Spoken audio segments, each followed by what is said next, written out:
Welcome friends, James Corbett here, CorbettReport.com. Today is the 2nd of April 2019, and today we are honored to be joined on the line once again by a repeated CorbettReport.com guest. We are talking to Patrick Wood. He is an author and researcher.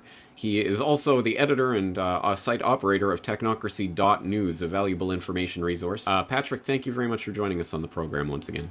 And we're talking about the subject of your latest book, Technocracy, The Hard Road to World Order, which I believe came out late last year. As I mentioned on the podcast quite recently, I have only just finished reading it. It is an important book. I do heartily recommend it, so we will direct people to that, and I'll put the link in so people can purchase their own copy of this book. But let's start by talking about, can you explain to us in a nutshell, what is technocracy? I can. Technocracy was a movement started back in the 1930s, primarily by scientists and engineers at Columbia University, not exclusively, but that's where they started. That was during the Great Depression, and they thought that capitalism and free enterprise was dead and on its last legs, and they took it upon themselves to create a new economic system that would step in where capitalism and free enterprise left off. It was to be a resource-based economic system. And it was to be controlled or, let's say, accounted for by energy, not by money, not by a price-based economic system like we're familiar with today, but rather by energy. So how much energy did it take to make this shirt, for instance, or these eyeglasses or whatever? That would be the price that I would pay for something, depending on the energy that went into it to make it. This resource-based economic system never caught on in the 30s and 40s. Like they'd hoped it would, was primarily really rejected by the end of the 30s and certainly into the 40s. It was rejected. However, a lot of it, its principles kind of made it into the New Deal, and several of the technocrats of that day ended up in the administration working on behalf of technocracy. But technocracy was resuscitated by Zbigniew Brzezinski around 1970 when he wrote his book, Between Two Ages, America's Role in the Technotronic Era. And I should go back and reiterate, too, that technocracy proposed a system of scientific social engineering. That was a term they kind of came up with. What does that mean? It means nothing, because social engineering is not a science. You don't herd cats. You can't make a science out of it. You don't know which way they're going to run. But they felt like they could use their advanced science methodology to make rules and constructs for all of society and somehow manage the whole process. I don't think that's ever going to happen, by the way, and I expect you probably don't either. But that's what they had in mind. So Brzezinski brought back into the intellectual realm, this whole idea of technocracy. Not coincidentally, by the way, he was working at Columbia University when he wrote that book. So my guess is there was a connection. Somehow he'd heard about technocracy in the halls of power at Columbia. So he started out writing this book. And when I discovered technocracy, I went back and read it again just to see if it was talking about technocracy, technotronic, technocracy, kind of sounds similar. And I found out it really did. So when Brzezinski teamed up with David Rockefeller, I think as a result of that book, Rockefeller saw it as an opportunity to grab resources around the world in the name of technocracy. Remember, it's a resource-based economic system. So they set out, they said, to create a new international economic order in 1973. That was their literature. Myself and Sutton didn't really understand what new meant back then. We just thought, well, they're reshuffling the chairs on the Titanic, the sun deck. But today, I realize when they said new, they really meant new. Technocracy was the only other economic system ever devised in the history of the world that could potentially replace capitalism and free enterprise. So the new international economic order, I think, was really technocracy relabeled to suit Rockefeller's interests. And I would dare to say he hijacked the ideology. he wasn't a purist in that sense at all. The Rockefeller family never was, as you know, but it was a convenient way for him to use it to gain access to resources around the planet that he formerly could not touch because they were locked up in sovereign entities and stuff like nations and so on around the world. But now the United Nations is promoting this whole idea: give up your resources, let us manage them as trustees, and we'll take care of all of you. We'll tell you what you can make and what you can eat and how much of those precious resources that you can consume.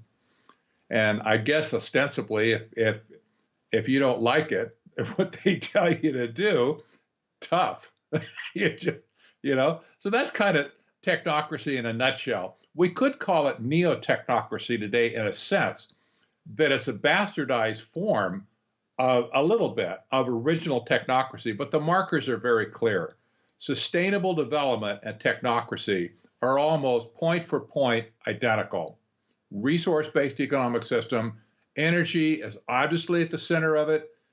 You just think cap and trade, just think AOC with the Green New Deal.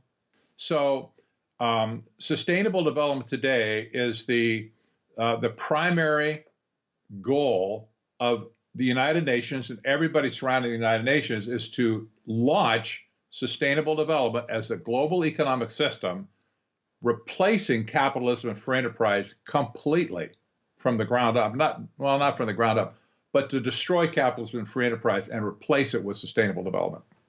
That's right. And this touches on a couple of topics that we have talked about specifically before. I'll point people to our conversation on resource-based economics. I'll also point people to my podcast on what is sustainable development, where we featured your comments on that quite heavily.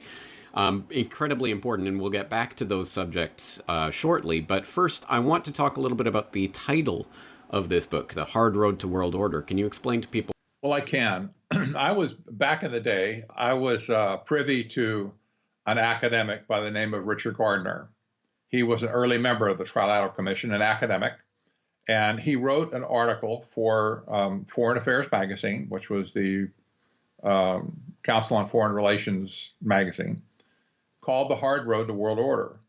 And it became kind of a famous touchstone article over the years. People have referenced it, quoted it and stuff for decades. And nobody ever really answered Richard Gardner, in my opinion, correctly. And after all these years, and I'm looking at this, I ran across his article again. I went back and I read the whole thing. It's not very long. And I just thought to myself, this guy deserves an answer. We deserve to have closure on what he said should happen. That's partly why I chose the title. It's partly why I wrote the book, is to say, yep, this is what they said they were going to do, and this is exactly what they've done. Well, as you've pointed out, this is a globalist ideology. It's about creating a new world order based on a new economic system. And, of course, part of that is reflected in the fact that technocracy is not necessarily, certainly is not only being promoted in the West. It is being promoted everywhere around the world, but perhaps most interestingly and more fully developed form at this moment in China, which may be surprising to some who think simply of China as communist China. Well, it's more like technocratic China, and this is something that definitely lines up with a lot of the research I've been doing on China over the last several years. And I note a very interesting analysis on the benefits of technocracy in China that you recently posted up to technocracy.news. I hope people will click through to that and read the entire article. It's very interesting analysis that goes into some depth on this, but you do talk about it in the book as well. Tell us a little bit about the roots of technocracy in China and why the technocratic dream might be realized there first. Well, we have to go back to really understand it. We have to go back to the mid-1970s when Jimmy Carter was president, and Zbigniew Brzezinski was his national security advisor. That was a period of time. That was the first iteration, I should say, of Trilateral Commission control over the United States trade mechanism. It was a clean sweep when Jimmy Carter got elected. It's like they were all members of the Trilateral Commission. It was incredible. Carter, Mondale, all the cabinet members except one at one point in time were members of the Trilateral Commission. It was like old home week, for these people. And Brzezinski was the guy that picked Carter in the first place. He later wrote and admitted that and said he was very proud of it. But Brzezinski was the guy who brought China back onto the world stage economically in the 1976, in particular, when he met with Chairman Deng at the time, and all the initial diplomatic things that had to be done to bring China back into the the global stage economically. That's where China got its start. I will suggest very strongly that in that day, Brzezinski and the rest of the trilateral crowd saw that, because Rockefeller had a love affair with China, by the way, for decades, going all the way back to the early 1900s. I would suggest very strongly that they implanted the seeds of technocracy way back then, because all of the engineers, all of the companies that they sent over there to do the redevelopment work or the infrastructure work to build China up, they were all connected to the Trilateral Commission. This was incredible. I studied this, I scratched my head and I studied this back then. You had, for instance, Bechtel Engineering, the largest private engineering company in the world, based in San Francisco. Bechtel Engineering had accomplished 18 major infrastructure projects in China before it was even legal to be there. They should have been, they should have been arrested, in my opinion, for consorting with the enemy, but they never were. They never got touched. Nobody ever raised an eyebrow. But that's the sort of thing that you saw back then. So all the companies that raced over there to set up manufacturing firms and do these giant infrastructure projects, they were all the companies associated with the Trilateral Commission. So we see over a period of time that China morphed away from being a communist dictatorship. The trappings are still there. They morphed into a technocracy. The earliest reference I can find, third-party reference to that, was a Time magazine article in, I think it was the year 2000, maybe 2001. Surprisingly so. It's called The Revenge of the Nerds, I think. A stupid title. But the article said China was a technocracy, that its Politburo had all been converted into advanced scientific degrees, not just ideological people, but they were engineers and scientists of various kinds, and that they were applying the scientific methodology to engineering China, just like technocracy said back in the 1930s. And they were doing it nilly-willy with no constraint whatsoever. So essentially, all Brzezinski had to originally do was shake hands with one guy. There was no parliament. There was no pesky bureaucracy. There was no rules that were at odds with what he wanted to do. So China took the baton, if you will, and they ran the race. And now they have fully converted into a classic technocracy. The global elite now recognizes this, James. People like Dr. Parag Khanna from Singapore, for instance. He openly talks about China as a technocracy. And this guy ought to know he's a technocrat. He wrote the book, Technocracy in America. So if people like that, world-class global scholars, are calling it a technocracy, it's good enough for me. I just rest my case there with it. They're not a communist dictatorship anymore like they were, say, 50 years ago. And now we're seeing the fruits of that technocratic swath of Politburo people who have been brought in things like, of course, the facial recognition camera networks that are being connected into the artificial intelligence, that are being connected into the social credit scores.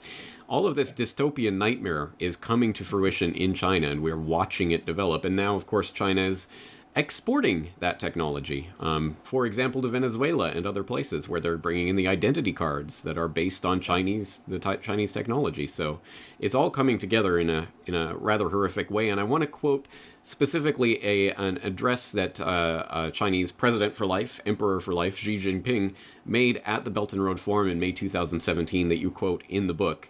He said, "We should pursue the new vision of green development and a way of life and work that is green, low carbon, circular, and sustainable. Effort should be made to strengthen cooperation in ecological and environmental protection and build a sound ecosystem so as to realize the goals set by the 2030 Agenda for Sustainable Development. We will set up a big data service platform on ecological and environmental protection. We propose the establishment of an international coalition for green development on the Belt and Road, and we will provide support to related countries in adapting to climate change." So, you know, if you're playing bingo, that's pretty much every single United Nations buzzword all in one go there. So let's tie this in. For people who don't quite understand how technocracy and sustainable development and climate change and all of this go together, how does this nexus in? Wow. Well, China said it all with the Belt and Road initiative that they have right now. They're trying to kind of reestablish the trade routes between China and Europe. And that's not exactly the way that the old Silk Road was back in ancient history. But the idea is to create a supply chain between Asia and Europe and really the rest of the world. By supply chain, I mean the movement of goods and services across national barriers. This is what China is attempting to do right now, is to create a global economic system that won't be based as much on nation states as it will city-states and functional areas of economic cooperation. The fact that they're trying to sequester resources is seen everywhere in the United Nations doctrine of sustainable development. China is fully in line with this. The problem is that citizens of the world, especially in our country, but in Europe, increasingly so in Europe, and some in India, don't want sustainable development in their nation. They don't want to accept an alternative economic system, so they're resisting it. The only way that they have a chance to force it into existence is to scare people with some type of a scare tactic that will drive them into the only solution that's being offered, which is sustainable development. That driving factor is global warming. This is the fear-mongering boogeyman that they present to say, oh my gosh, the world is going to come to an end in 12 years if we don't take drastic action today. That's what the Green New Deal was all about. We got 12 years to sort it out, folks, or we're all dead. So you better get busy, and you better, use the political power you got here to drive us into sustainable development. If they didn't have global warming as that scaremongering factor, they would be nowhere today, James. Absolutely nowhere. And they know it. That's why they continue to play the same card over and over and over again. They have no other playbook. Let's tie this into that new international economic order, whatever it is that the trilaterals were talking about decades ago and that is coming to view with this neo-technocracy. And let's talk about the resource-based economic system as opposed to the price-based system that we have today in relatively free markets. Of course, not quite free, but at least freer than the technocratic vision. What is the resource-based economic system, and how does energy and energy supply and energy production play into that?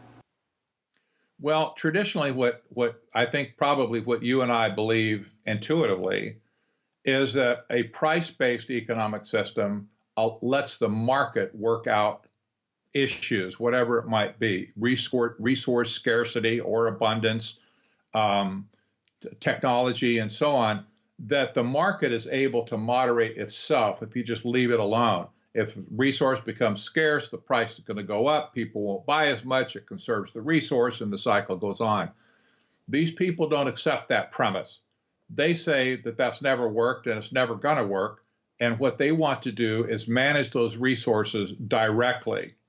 So when original technocracy was thought out at Columbia University, they saw all of the major resources of the world, whether it be mining, timber, oil, and so on, all those types of resources, water. They were very big on water too, by the way.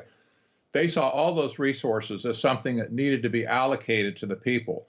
The way that they were going to allocate those to the people was to create an energy-based currency. They called it energy script, where a forecast would be made for a period of time, like a month or a quarter, a forecast of how much energy could be produced during that period of time. Simply divide that by the number of population that you have to serve, and just give everybody the energy credits for that period of time. In turn, they could take that to a store and they could buy things that cost that much energy to go in. If you used up all your energy credits before the end of the period, you're out of luck. If you had some left over at the end of the period, they simply expired.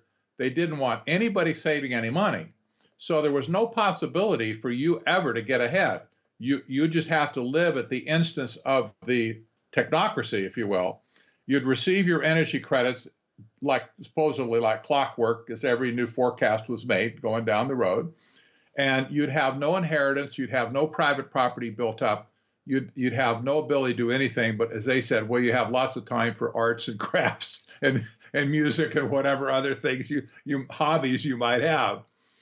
But this was crazy. Now you got to think about it. If you don't have the right to have any resources, okay, they don't let you have any resources and save them up. Where are they going to go? Who's going to have them? Who's going to control them? It's not you. And if all the people in the technate over a period of time send out all the resources, land and whatever other resources they have, you end up with zero, and the people end up with zero, and they end up with everything. That was the plan. That was what they thought was the goal. They figured mankind is too selfish to manage the resources himself. He needs help. I'm here from the government, and I'm here to help you, right? You need help in spending these resources wisely so we don't run out. And I'm reminded that Gru Harlan Brundtland, in her book that led to Agenda 21 in 1992, the doctrine is called Our Common Future. The statement that was throughout her book is the whole purpose of sustainable development was to preserve the resources of the day for generations tomorrow, like future generations. So they have enough. We don't want to be selfish with our resources. We want to make sure that your children and grandchildren have something to enjoy when they're born, like later on. This reminds me of the old Popeye cartoon from years ago, where Wimpy was the big, heavyset guy, loved to eat hamburgers, and he would always come up to Popeye and say, "I'll give you $2 next week for a hamburger today." It's like, he never gave any money back, but he had lots of hamburgers. These people want you to believe that they're doing you a favor by holding on to some resources for your children and grandchildren, maybe they aren't even born yet, which is absolutely ludicrous. Why would you trust somebody after you're dead? Why would you trust these people to manage what's rightfully yours, or should be, to make it available to your children and grandchildren, great-grandchildren? That is so stupid, in my opinion. It's absolutely ridiculous. Anybody should just reject it straight out of hand. But this is their thinking. They sell that to people, say, "Oh, aren't you glad we're doing the responsible thing for you because you're too selfish or ignorant or whatever to do it by yourself? And why should you set up an inheritance system for your progeny? We'll do it for you, and we'll just do it all together. We have bulk discount. We can get a bulk deal and do it for all of humanity at the same time. Isn't life great?" Yeah, somehow, I imagine if your grandchildren happen to have the right last name, like Rockefeller or Warburg or Morgan or Rothschild or something like that, they'll be fine. But if they have the wrong last name... Just a little bit better off. Yes, yeah. Just a little bit better off. That's right. Yeah. Well, the idea of property being under trust can be seen in principle by looking at the Gulf of Mexico and all of the oil fields down there. If you were BP and you wanted to drill a well out in the Gulf of Mexico, you go to the U.S. government, who owns the rights to that, and you apply for a permit. You can get a permit. You can pay big bucks to the government to get it, but you'll have a lifetime permit perhaps to drill oil well in a certain location. But if let's say that you came across $50 million and you were thinking, I'll go drill an oil well somewhere. I think I'll do it in the Gulf of Mexico. And you, James Corbett, comes to the U.S. government and says, I'm putting in my application here for a spot down there to drill a well. I'm pretty sure I know where I could hit oil. They're going to look at you and they're going to say, are you kidding? Get out of here. We don't know you. We know BP. We know Shell. We know the Standard name. We know the Rockefeller name, but we don't know you. Get the heck out of our face. That's the way it's going to be. It strikes me that a lot of the ideas of the original technocracy movement back in the 1930s were insane, pie-in-the-sky things that couldn't have even been really imagined at that time that are now becoming technically possible. So the idea, for example, one of the core principles of the technocratic movement of the 30s was that everything was going to have to be scanned and databased and tracked and cataloged in real time. They were going to have databases of everyone and what they were buying and how much and where those resources were going, which again, back in the 1930s would have been utterly impossible, but today, with the Internet of Things, is becoming not only possible, but actually a reality. Another interesting thing about this is that you're talking about the idea of the energy script, that the currency itself is going to is going to be backed by energy, essentially, which, again, back in the 1930s was a ludicrous pie-in-the-sky idea that is now becoming not only possible, but actual in the form of cryptocurrencies. For example, I'm not sure the general technical understanding of my audience, but long story short, Bitcoin is a proof-of-work currency where you have to devote computer resources to solve a cryptographic puzzle in order to mine new Bitcoin. And back in the day, back in the beginnings of the blockchain a decade ago, that was a relatively simple cryptographic puzzle that could be solved on your home computer. But now, because of the exponential curve of the cryptographic puzzles getting more and more difficult, it now requires incredible amounts of resources to mine that new Bitcoin, and it will only increase from here, so that if things were projected a few years out in the future, they say, by such and such a date, 10% of the world's energy supply will be going to mining Bitcoin. I think there may be some other things that intervene between here and there, but you get the idea. This is an energy-based currency in a sense, because it is energy that is being used to power the computers that are doing the cryptographic puzzles, and it requires more and more of that energy. I think that's an interesting tie-in with that idea of an energy script, and it does raise the question of whether some sort of blockchain currency, Bitcoin or some variant thereof, perhaps a Fed coin, might be the currency ideal of the technocrats. What's your thoughts on that? It could be. The blockchain technology is changing the world, not just in cryptocurrency. It's changing the world in lots of different areas. So we need to remember that applying blockchain to cryptocurrency, that's just one little part of the whole thing that's going on around the world right now.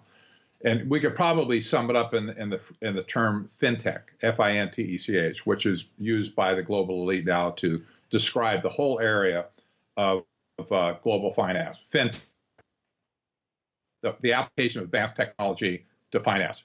And certainly Bitcoin or cryptocurrencies are part of that. In my opinion, it is interesting, by the way, that the total power required right now for this year's Bitcoin mining operation and other crypto mining operations, I read it can't keep up or it will consume all the energy in the world. They'll need nuclear reactors pretty soon to hook into their computers to run them. But that aside, cryptocurrency can be used with any kind of touchstone, James. I think this is the way to look at it. We'll talk about Earth dollar in just a minute. Whatever the touchstone is, the seed, if you will, right now the seed is an algorithm, right? Like for Bitcoin. Whatever the seed is, as long as it can be publicly documented that it has a limit of some kind, like the amount of energy reserves in the world, for instance, let's say the amount of oil plus gas and coal and whatever, that's a well-known statistic that's published routinely by the oil industry, the energy industry. How many resources are there available to us like in the next 5 years? All those numbers are there. You could take a touchstone like that and base the amount of cryptocurrency on that touchstone. Everybody say, yep, I see that over there. That number is the fact. It can't be juggled. It can't be faked or whatever. It's the real deal. So somewhere along the way, I think there's going to be a touchstone, some kind of an economic touchstone that's suggested to fund or to limit the amount of blockchain currency that can be created. And it probably is not going to be the public that does this. It's probably going to be a central bank. Or maybe a group of central banks, or maybe the Bank for International Settlements, or maybe JP Morgan Chase themselves. But somebody's going to do it, and the only way they can sell it to the people is to say it's backed by some touchstone resource that everybody independently can look at and verify it's there. It could even be gold, right? It could even be precious metals, for that matter. I don't know what it's going to be, but energy would be an awful easy thing just to factor in. So, yep, it's going to be how many millions of barrels of oil we got all around the world, in proven reserves. That's going to be the number divided by population, and there you go. Right, and you raised the specter of the Earth dollar, which is something that I hadn't heard of until I read this book. So tell people about this. Well, I will. And here, again, this kind of plays off the touchstone idea again. Sustainable development needs to be financed. AOC, with a Green New Deal, brought up the idea it's going to cost something like, what, $30 trillion, I think she said, to do all the stuff she wanted to do. That's probably generally true. On a global basis, there have been estimates ranging up to $100 trillion, $150 trillion to achieve sustainable development throughout the world. There's not that much money doesn't exist. Wouldn't you suspect, though, back when the Federal Reserve was created in the early 1900s, that even the Rockefeller family knew that there would be some time in the future where that whole scheme would run out of juice when you've milked it as much as you could possibly milk it, and the currency itself serves no further purpose for them to amass wealth? They're going to abandon it for something else, right? Well, this seems to be what they're abandoning it for right now. So how are they going to finance sustainable development? The United Nations got everybody committed to it, but 197 nations around the world committed to doing it. How are they going to tell these poor countries, most of them are poor countries, by the way, how they're going to finance it? Well, this is the easy way to do it. The Earth dollar may not fly, but the idea is brilliant. It's evil, but it's brilliant. You merely take all of the World Heritage Zones, for instance. That's what Earth dollar is going to do. You take all the World Heritage Zones, I forget how many hundreds of millions of acres there are, rich with resources, timber, like the rainforest down in South America, rich with resources, gold, silver, oil, timber, water, you name it. And nations around the world have had areas declared as heritage zones by the United Nations. Simply take those assets and pledge them to monetize them with cryptocurrency. And all of a sudden, it's done. Now, let's say that you own an Earth dollar and the rainforest is pledged against it. Say they valued it at $3 trillion, and you have an Earth coin in your electronic wallet or even one physically in your hand, you'll never see even one pine needle or one leaf from the rainforest, right? You're not going to go down there and stake a claim. I don't care how many you have. So on one hand, it's a completely mythical formulation because nobody's ever going to go claim it. But on the other hand, people say, oh, it's backed by those resources. Those are resources that are owned by the world resources. Why not?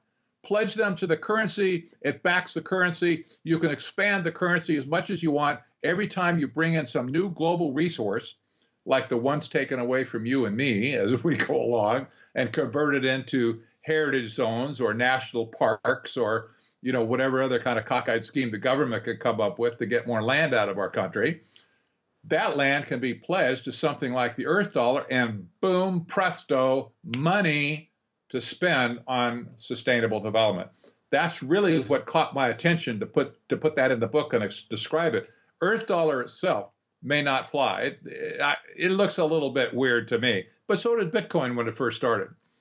So it could fly. If it doesn't, though, the idea has already been floated, and a lot of people are looking at it. They're aware of the possibilities that this could be the kind of mechanism that could finance all sustainable development.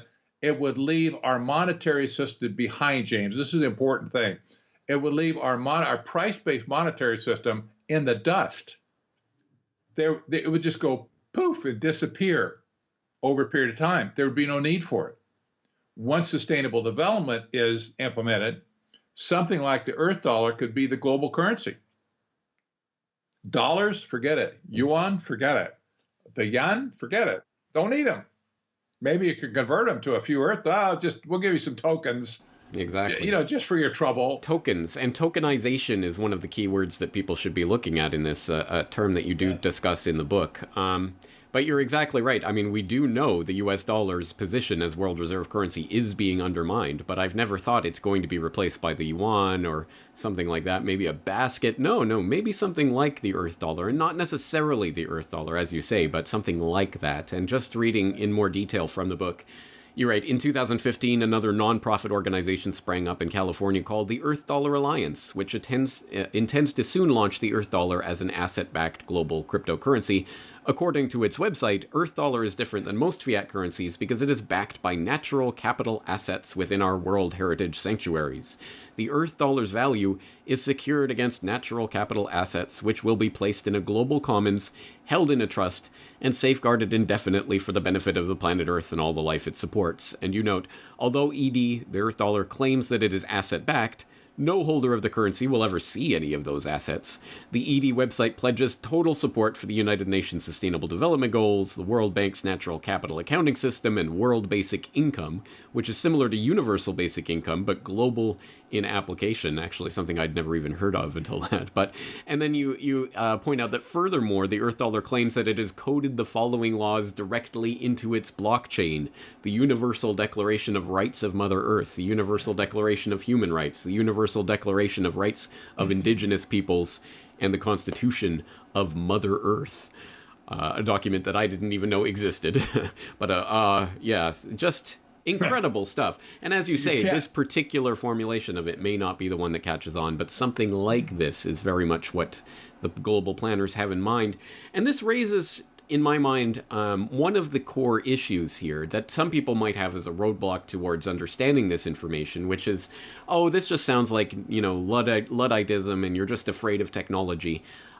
Whereas I think the point to be made, and don't let me put words in your mouth, you can explain this in your own words, but I would say that the point to be made is that, of course, like any technology, it is a double-edged sword, and it can be wielded for good or for evil purposes. And as you say, the Earth dollar idea is ingenious. It's evil, but it's ingenious. Can this technology be used for good? And I put this in the context of cryptocurrency because it's something that I've talked about on my podcast before. I had an episode called The Bitcoin PSYOP, where I talked about how there's Bitcoin and cryptocurrency as a general idea and what it could be, and as a way of circumventing the fiat system that's been created around us to keep us in this monetary paradigm. But then, of course, this could also turn into the absolute dream of the technocrats, the completely controlled system where they see absolutely everything that's going on, because instead of a decentralized open blockchain, it will be a controlled central bank blockchain administered by the bankers themselves. What could be better? Talk about the dual nature of this. The good-evil technology is not necessarily the enemy itself. It's the way that it is wielded. That's exactly right. It's just like money. The Bible says, for instance, that money, the love of money is not, money is not the evil. The love of money is what is evil, and used in the wrong way. Money can be used for great good. It can be used for great evil. We're using a technology right now. I love this stuff. We're on video. We're continents away, halfway around the world, and we're talking to each other just like you're in the next room. That's amazing. How many people have had tremendous benefit from this kind of technology? when technology serves me, now this video is serving us right now. I'm getting something and you're getting something. This is for us. You're not manipulating me and I'm not manipulating you. I'm not trying to get something out of you. But when the same technology is used, like in China, for facial recognition to collar people on the street that they think are misbehaving, same technology, artificial intelligence wrapped into it and everything, all of a sudden it becomes purely evil. But today the manipulation is different. They're using propaganda. They're using artificial intelligence algorithms to box you into situations you can't get out of, like in China with social credit scoring system and so on. You can't escape that stuff. We could escape a communist dictatorship. You can get the leader and get him, right? You can escape a fascist dictatorship. We've done that before. We did it in World War II. We conquered all kinds of bad people back then. When you got people at the helm, it's pretty easy to mount a revolution and get them one way or another. With a scientific dictatorship like what we're looking at now, you can't get loose from it. That's the problem. Once it's in place, you can't break free. Who do you go to? Who do you go complain to? Who do you go? Oh, you say, I got to get my hand around that guy's throat. Whose throat? There's some programmer buried back in a blockhouse somewhere that you'll never know his name in 10,000 years. And he won't know yours either. He's just doing his thing. I would back up, by the way, to the 30s. You mentioned a couple of things about where did they get all these ideas. Technocracy was housed at Hamilton Hall, in the basement there. It's the only building they had at the time, but it was a large, full footprint basement, pretty big. They had half of it given to them for their project. The other half of it was occupied by the people building the first holograph computer, tabulator. That was Hamilton Hall. They rubbed shoulders with these brainiacs that were building the holograph computer. And I don't think for a minute, after reading something about these guys were geniuses. They were visionaries. They saw where the thing was going. And this is where they built their first machine. They rubbed shoulders with the technocrats over on the other side of the building. I am certain of it. How could you not? You got to get hungry, go to the cafeteria for a meal, for Pete's sake. You're going to rub shoulders with them. They picked up all kinds of stuff that they applied to technocracy. Say, well, maybe we can't do it today, but it's coming because our buddies down there are building it right now. And it'll just be maybe 5 or 10 years down the road, we're going to have a lot of stuff. And they did. Now, 50 years down the road, 60 years down the road, it's just gone exponential. I think they saw that. Yeah. Aldous Huxley was obviously swimming around in the scientific stew of the day, part of the famed Huxley eugenicist family, but was he indirectly involved with technocracy that you know of? He wasn't directly involved with it, but he understood it. I believe he got inspiration from it to write Brave New World. You know, you go back, I've read it a couple of times since on the last few years. I just have to keep going back and look at it because it's just amazing how closely he picked it. Well, I'll tell you how he got cross-pollinated. The president of Columbia, his name was Nicholas Murray Butler. They called him Miraculous Nicholas or something like that. But he was like a hobnobber, a globetrotter, a name dropper, and he loved to be part of the upper echelon of wherever it was. He spent about half his time in Europe hobnobbing with the people in Europe. One of his best buds in Europe was Benito Mussolini, by the way, which that didn't turn out too well for him. But he made the rounds in Europe, and when technocracy came to Columbia, it was the newest, the latest and greatest stuff that ever had happened, so he thought. So he spent the better part of a year telling everybody in Europe how wonderful technocracy was going to be, until they discovered that one of the promoters of technocracy that was down in that basement was a complete fraud and didn't even have an engineering degree at all. He just conned them. And when he found out that, he drop-kicked technocracy out so fast and so hard, their heads must have been spinning for 6 months. Randolph Hearst did the same thing, by the way, the guy that controlled all the newspapers over here. He realized that he'd been played across the country for stories and journalists and stuff that were sucking up to the technocrats. He said, man, you're so out of here. don't you ever write about technocracy again, or you're fired. And he put that memo out to all newspapers. You never saw another story on technocracy after that. Patrick, are there any final thoughts you'd like to leave the viewers with today? I don't really think so. This entire subject area is becoming more and more discussed in America, finally. More journalists are writing about it than ever before. But you see the term thrown around now by responsible people in the right context. And I'm really glad to see the discussion starting. It gives me a little bit of hope that America will have another chance to reject technocracy.